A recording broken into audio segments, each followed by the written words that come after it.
सबसे पहले तो सवाल ही मेरा नवीद भाई ये है कि दुआ की डेफिनेशन क्या अगर हम कहें और इसको सबसे अफसल इबादत क्यों कहा गया है?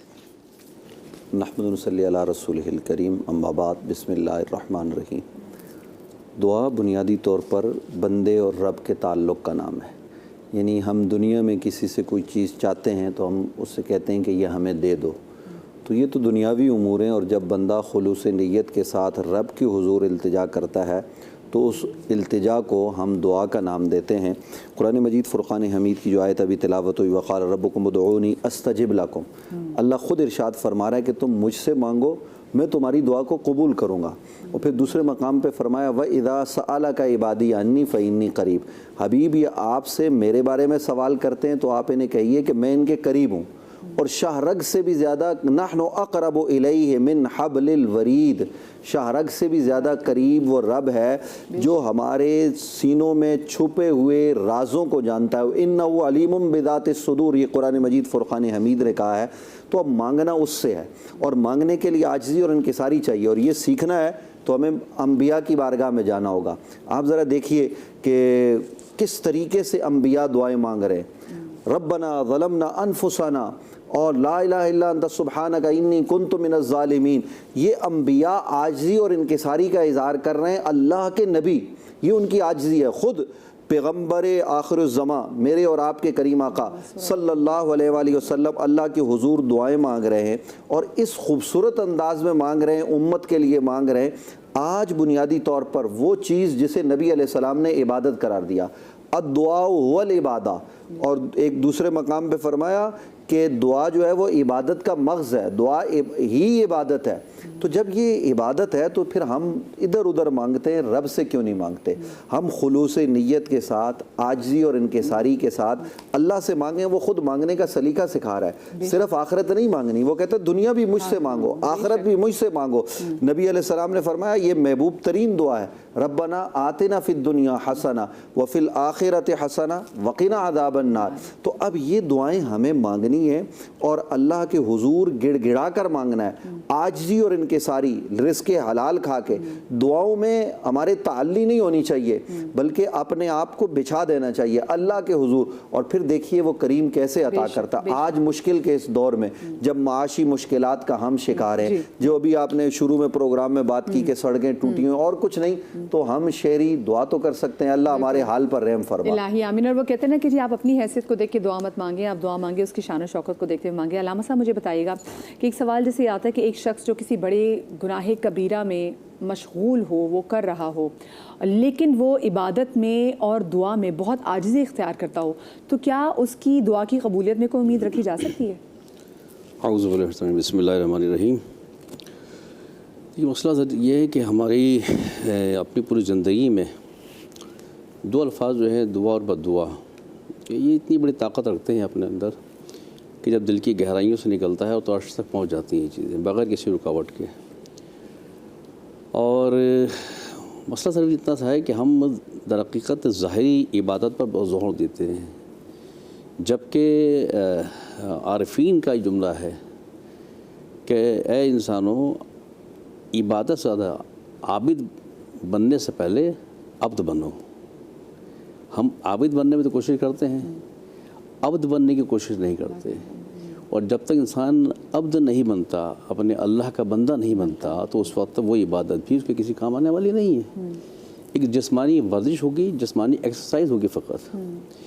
तो हमारी अमूमन हमारे माशरे का आलम यह है कि हमारी ज़िंदगियाँ ज़ाहरी इबादत तो गुजर जाती हैं, लेकिन अब्दियत के मनाजिल को हम नहीं पहचान पाते कि अब्दियत के मनाजिल क्या हैं। ठीक है ना? और याद रखिए कि यही वो वजह है कि जब हमारी जितनी इबादत होती हैं आदत की बुनियाद पर होती हैं। फ़ज्र है, ज़ोहर है, असर है, मगरिब है, इशा है, आदतन नमाज़ पढ़ रहे हैं। और इसकी मिसाल मैं आपको अर्ज़ करूँ कि देखिए, जब आइम अलैहिस्सलाम की नबी पाक की ज़िंदगी देखते हैं, आले रसूल की ज़िंदगी देखते हैं, तो आया वहाँ इबादत पर ज़्यादा तवज्जो है या अब्दियत पर ज़्यादा तवज्जो है? तो वहाँ नज़र ये आता है कि वहाँ पहले अब्दियत पर तवज्जो ज़्यादा है कि ए अल्लाह, जो तेरी मर्ज़ी है हम उसमें राज़ी हैं। तुझे जागना पसंद है तो हम जागते हैं, तुझे सोना पसंद है तो हम सोते हैं। ठीक है? जब इंसान अपने आप को खुदा के करीब कर लेता है, जान लेता है कि मैं 2 रकात नमाज़ पढ़ रहा हूँ तो किसके लिए पढ़ रहा हूँ, कौन है मेरा अब्द, अपनी बंदगी को पहचान ले, अपने माबूद को पहचान ले, तो फिर वो इबादत भी असरअंदाज होती है और मांगी जाने वाली दुआओं में भी तासीर पैदा होती है। यही वजह है कि शायद इससे पहले भी हमने किसी प्रोग्राम में कहा था कि होता क्या है कि बार बार जो उर्फ़ा कभी कहते हैं ना, किसी तस्बीहात के को बार बार तकरार करने को जो कहते हैं कि किसी चीज़ को, इसमें इलाही है, आय करीमा है, इसकी 100 मरतबा तिलावत कीजिए, तस्बीहात बयान कीजिए। देखिए आय करीमा इसमें इलाही 1 मरतबा पढ़ें तब भी वो असर रखता है, 10 दफ़ा पढ़ें वो असर रखता है, 100 दफ़ा पढ़ें वो असर रखता है। दर हकीकत आरिफीन जो तवज्जो दिलाते हैं, जो रवायत अहादीस में मिलती हैं कि इस चीज़ को 100 मरतबा पढ़िए, 40 दफ़ा पढ़िए, तकाज़ा इलाही ये है कि जब ये मेरा बंदा मेरी बारगाह में इस ज़िक्र को बदसूरत दुआ 40 दफ़ा पढ़ेगा, 100 दफ़ा पढ़ेगा, कोई एक लम्हा तो ऐसा होगा कि जो बहुत दिल से कि जहाँ अब्द और माबूद का रिश्ता जुड़ जाएगा। और उसी कनेक्टिविटी को अल्लाह चाहता है हमारे यहाँ, ठीक है ना, क्योंकि खुदा से राब्ते का, जैसे नवीद भाई ने कहा कि खुदा से राब्ते का वाहिद और वाहिद एक ज़रिया जो है फ़क़त और दुआ है। और अल्लाह ने हर अमल अपने बंदों पर फ़र्ज़ किया है। एक अमल ऐसा है जो खुदा ने अपने ऊपर फ़र्ज़ किया है कि जब कोई मेरा बंदा मुझे पुकारता है तो मैं उसकी आवाज़ पर लब्बै कहने के लिए आमादा हूँ। आवाज़ आती है, मेरे बंदे मैं तो तेरे करीब तर हूँ, मैं चाहता हूँ तू तो मेरे करीब हो जाना। ये अपनी प्यारी बात की। डॉक्टर साहब ये बताइएगा इमरान भाई कि वो कौन से लोग हैं जिनकी दुआ के बारे में कहा जाता है कि ये तो ज़रूर कबूल होंगी? बिस्मिल्लाहिर्रहमानिर्रहीम। उसमें सबसे पहले तो ज़ाहिर है कि इंसान का जो रिश्ता है माँ बाप वाला रिश्ता है।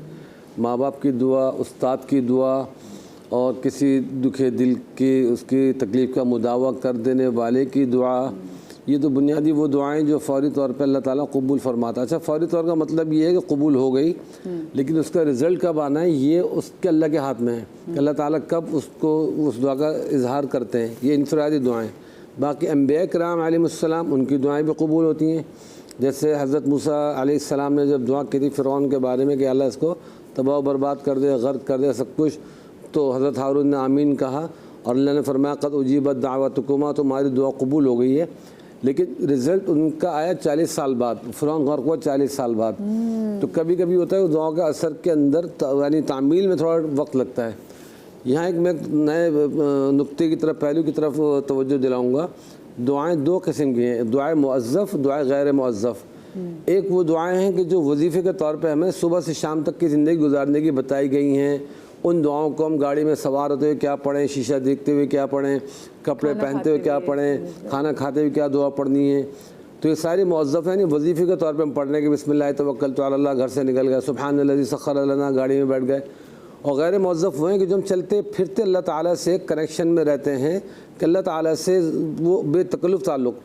तीसरी दुआ होती है प्रॉपर तरीके से अपने अल्फाज में मांग रहे, लेकिन उसके आदाब हैं कि पहले हम करें, फिर सना पढ़ें, फिर अपने तमाम साबिक़ीन मोमिनीन मोमिनात के लिए दुआ मग़फ़िरत करें और उसके बाद दुआ करें। तो हदीस शरीफ में ये आता है कि यानी जब इंसान ऐसी दुआ करे जिसके अव्वल में भी दुरूद पाक हो, आखिर में भी दुरूद हो, तो ज़ाहिर सी बात है कि अल्लाह ताला की ज़ात से ये बात ये नामुमकिन है कि अल्लाह ताला अगले हिस्से को भी और आखिरी हिस्से को कबूल कर ले, दुरूद वाले को बीच वाले को छोड़ दें।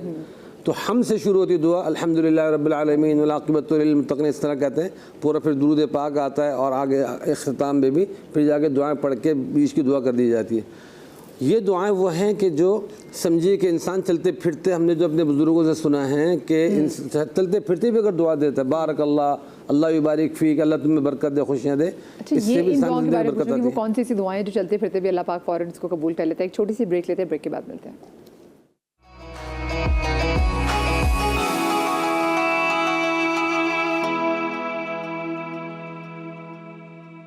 Welcome back after the break. और आज हम बात कर रहे हैं दुआ और बददुआ के हवाले से। और क्योंकि ब्रेक पर जाने से पहले हमने ये बात की कि जी वो कौन से लोग हैं कि जिनकी दुआ ज़रूर कबूल होती है, तो मैं इससे जुड़ा एक और सवाल भी पूछना चाहती हूँ कि ये इस बात का कब आपको इदराक होना शुरू हो जाता है कि अब हमारी दुआओं में कि हमारे ऐसे कौन से अमाल हैं जिसकी वजह से हमारी दुआओं में असर कम होता चला जा रहा है? बिस्मिल्लाहिर्रहमानिर्रहीम, अल्लाहुम्मा सल्ली अला मुहम्मद व अला आलि मुहम्मद। सबसे पहले तो हलाल कमाई।